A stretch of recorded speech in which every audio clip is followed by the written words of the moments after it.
Hello and welcome to the Constitution Study. My name is Paul Engel. We are here once again to read and study the Constitution so we can return it to its rightful owners, that is, we, the people of the United States of America. I am so glad you could join me today. We actually have an interesting episode, but if you're a new listener, I want to thank you. I hope you'll thank whoever pointed you this way. I hope you'll find this interesting. We read and study the Constitution, and we look at the world, we look at politics, we look at this nation through that filter, and that's what we're trying to do. We're trying to educate ourselves to what the Constitution actually says, what it actually meant to the people that wrote it, the people that ratified it. No, there's the people that signed the contract. That's the Constitution. It's a contract between the states. So I hope you'll enjoy it. You can always find out more at the website, constitutionstudy.com.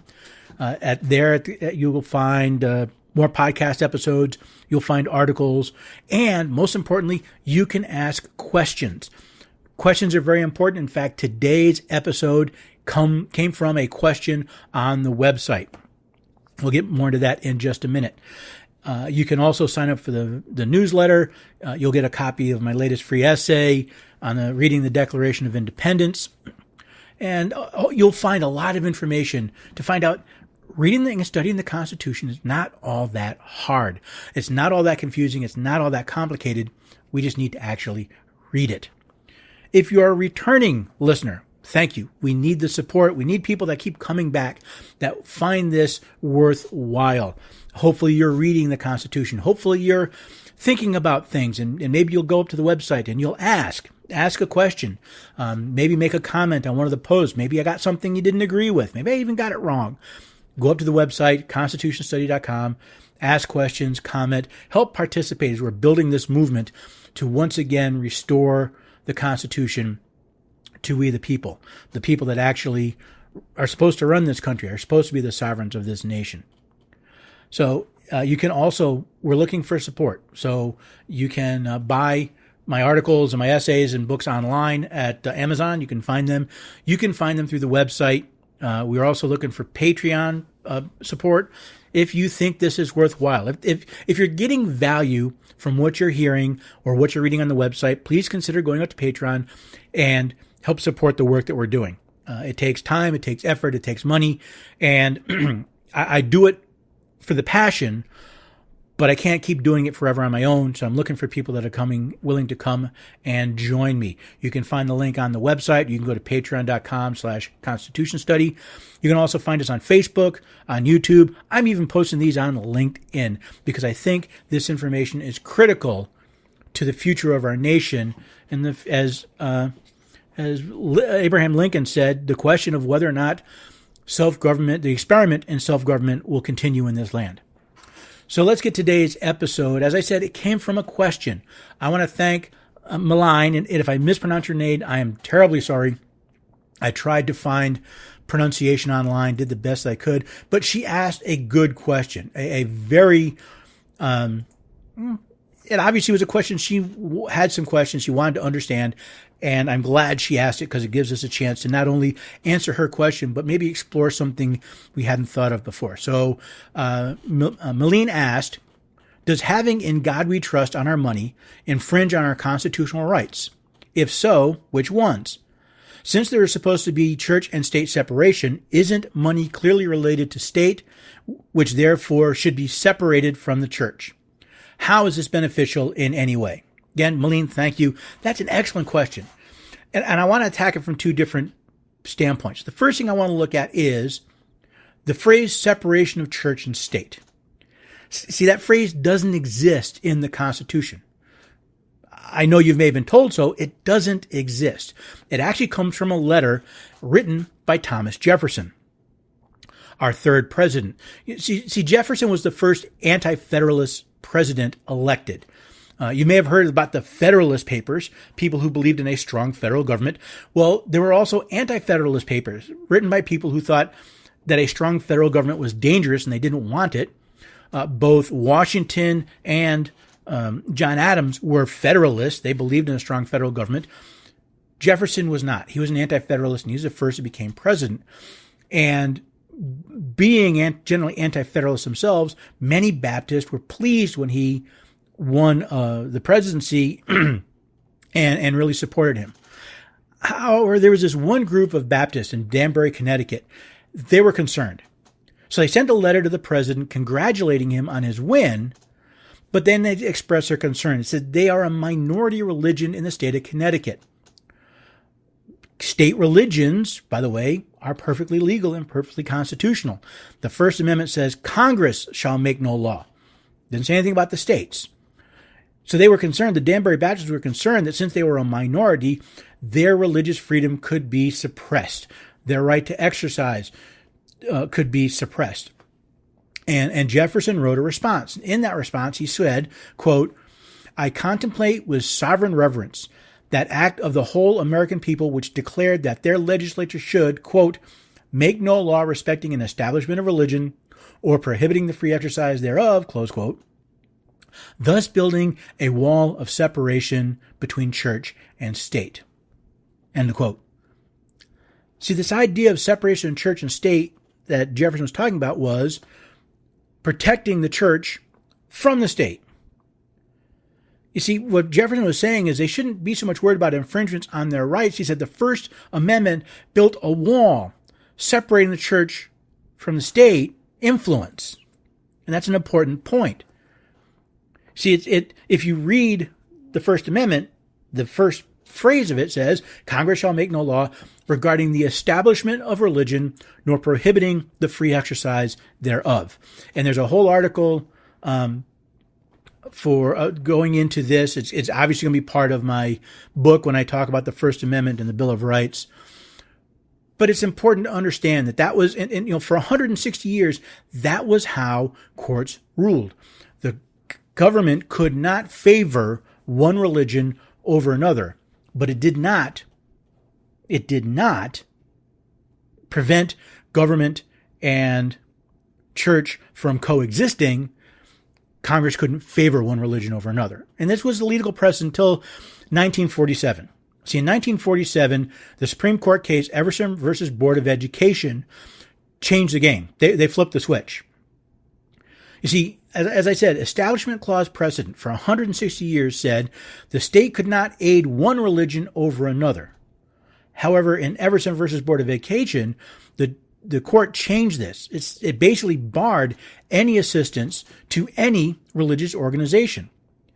This is the first time that I've found where the courts used the separation of church and state doctrine to prevent religious organizations from participating in publicly funded services. Like I said, for 160 years, the court had recognized that government could not favor one religion over another. Now, however, even the hint of anything religious has to be viewed with a prejudiced eye by any public official.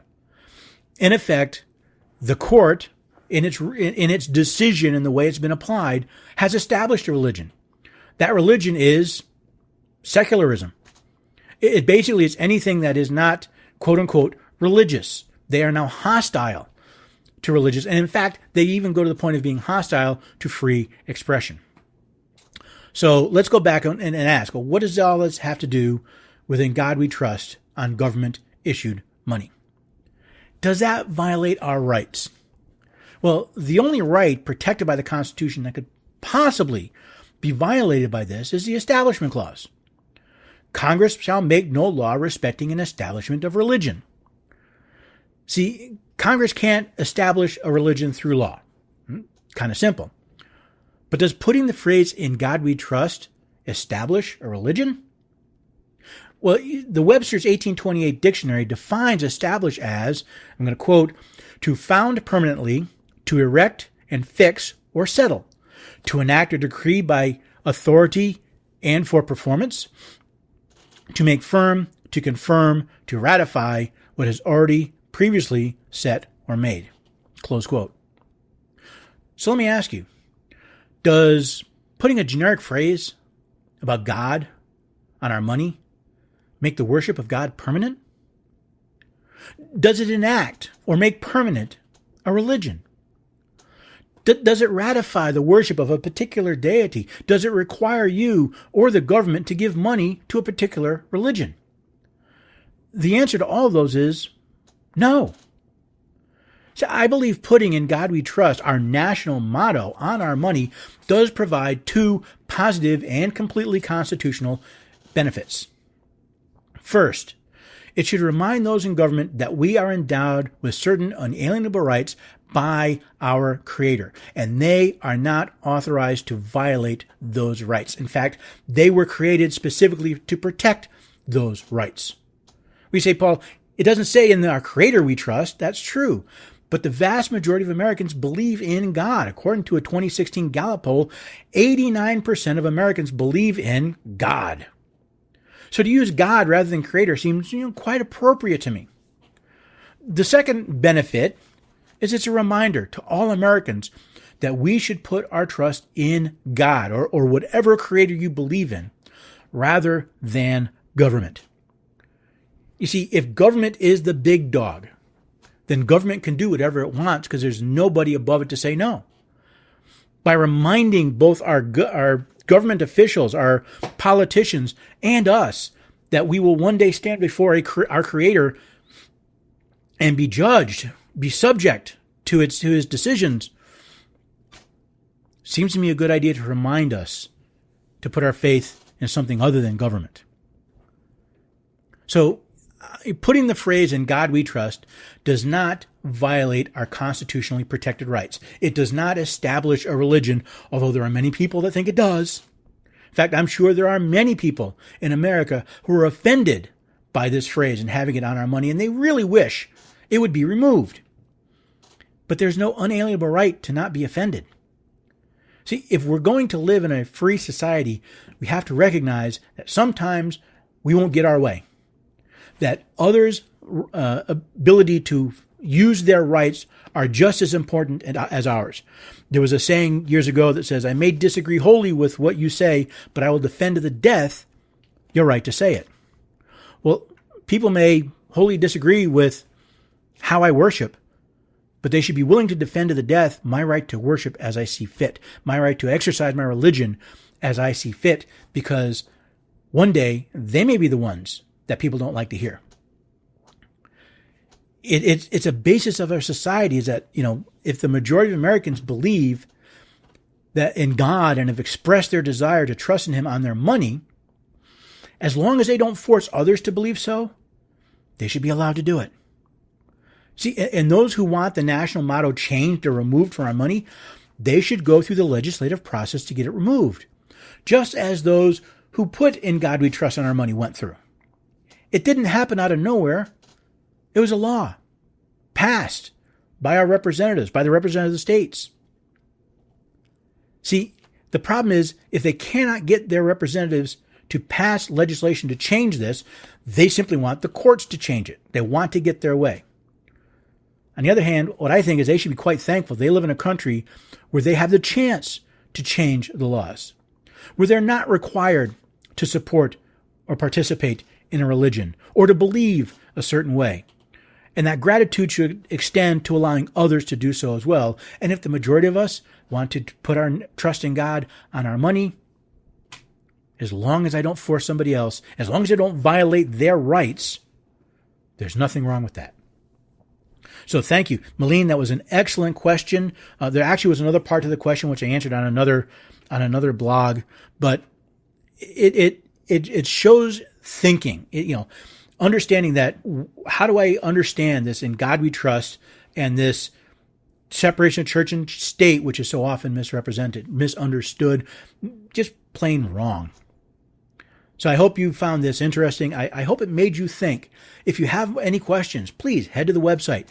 I'm looking for fodder for more episodes, and this is the type of stuff I love getting into. So again, head to the website, constitutionstudy.com, ask a question, comment on this blog post. I look at all of them. I don't like dealing with the spam, but I love seeing the comments. And I love seeing the questions.